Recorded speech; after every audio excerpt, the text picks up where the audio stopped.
Welcome to this episode of Human Wreckage. This episode is about the Dunblane School Massacre. Let's get into it.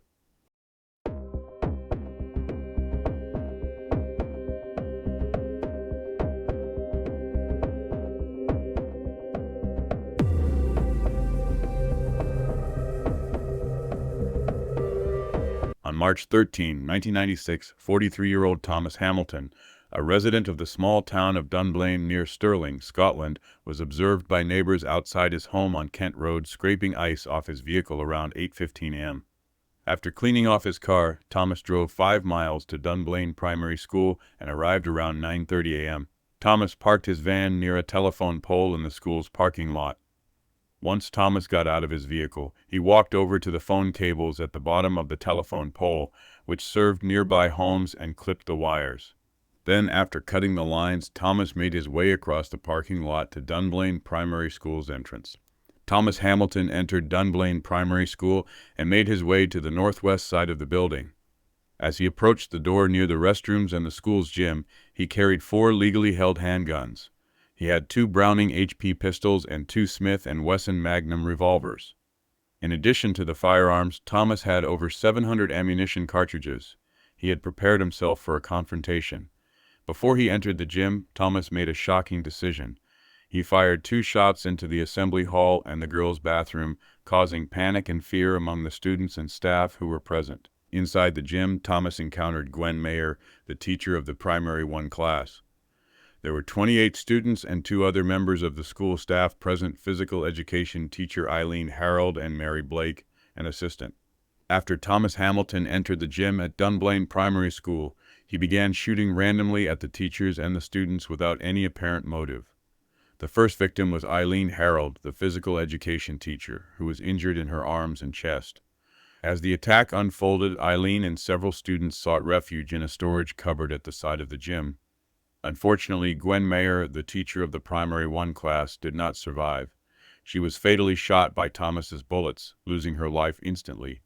Gwen was 45 years old and had 2 daughters and a husband. She had led a happy life with her family in Dunblane before the tragic event that occurred on that fateful day. In addition to Gwen Mayer, Mary Blake, the other assistant teacher present, was also shot. The assistant was hit in the head and both legs, but fortunately she was able to escape the storage cupboard with several of the children in front of her. When Thomas Hamilton opened fire in the gym, he killed one of the Primary 1 students and wounded several others. 4 of the injured children were able to seek shelter in a nearby storage cupboard along with wounded teachers. As Thomas Hamilton continued firing his gun in the gym, he discharged 6 more shots. He then aimed his weapons at a group of injured children who were unable to escape his previous gunshots. In a heartless act, he fired 8 additional shots directly at the children, who were already incapacitated from his earlier gunshots, killing them. 1 student of Dunblane Primary School was walking outside of the gym at the time of the shooting. As they heard the loud bangs, they decided to investigate whether anything was happening inside. However, as the student peered through the gym's doors, Thomas Hamilton fired a shot in their direction. The impact of the blast shattered the glass, injuring the student in the process. Despite the injury, they were able to escape with their life. Thomas Hamilton continued to fire a barrage of gunshots all around the gym. One of the shots shattered a window next to the fire exit, possibly hitting a teacher who was standing nearby. After shooting up the gym at Dunblane Primary School, Thomas Hamilton exited the gym and walked through the fire exit. He fired 4 more shots into the library, striking Grace Tweedle, a member of the school staff. The impact of the bullets hit Grace, leaving her injured. However, she survived the incident. Catherine Gordon, the teacher of the Primary 7 class at Dunblane Primary School, was in a mobile classroom close to where Thomas Hamilton was standing.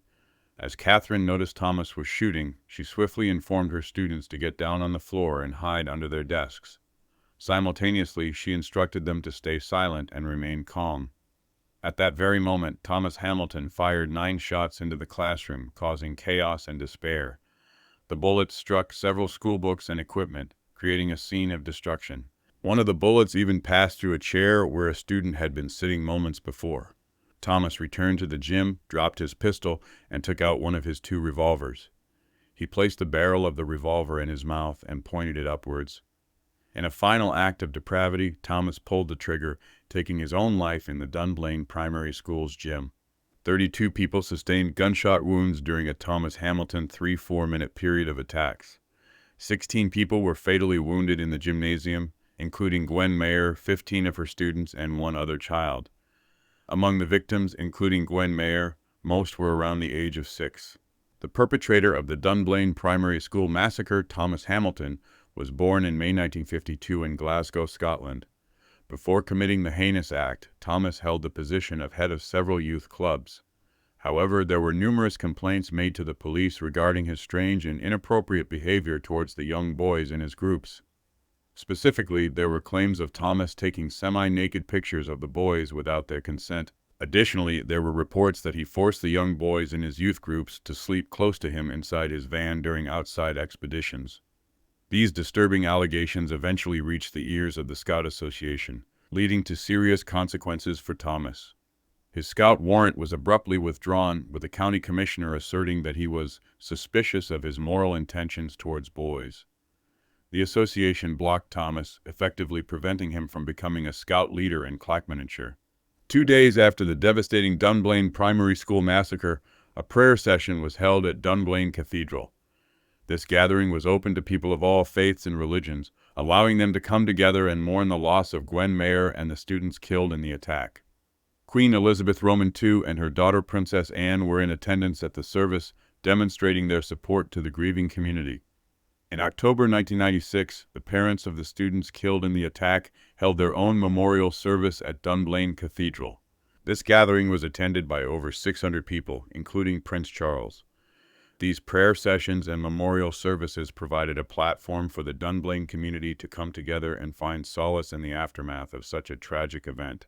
Mick North, the father of 5-year-old Sophie North, experienced a profound loss when his daughter died in the Dunblane Primary School Massacre. Initially, he struggled to bear the weight of his grief and found it difficult to talk about his loss.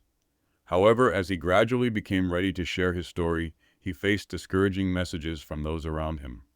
The grieving father was told that he could express his devastation and sorrow over losing his daughter, but that he could not discuss the more comprehensive issues underlying the shooting.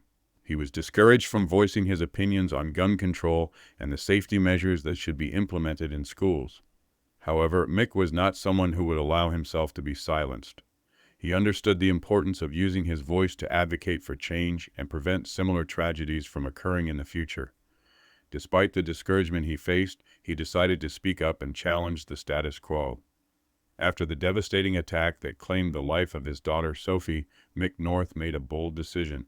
Instead of continuing his career as a biochemist, he decided to embark on a new path. Mick North joined forces with a team of lawyers, scholars, and other parents who had lost their children to gun violence. Together, they established the United Kingdom's first organization dedicated to gun reform, the Gun Control Network.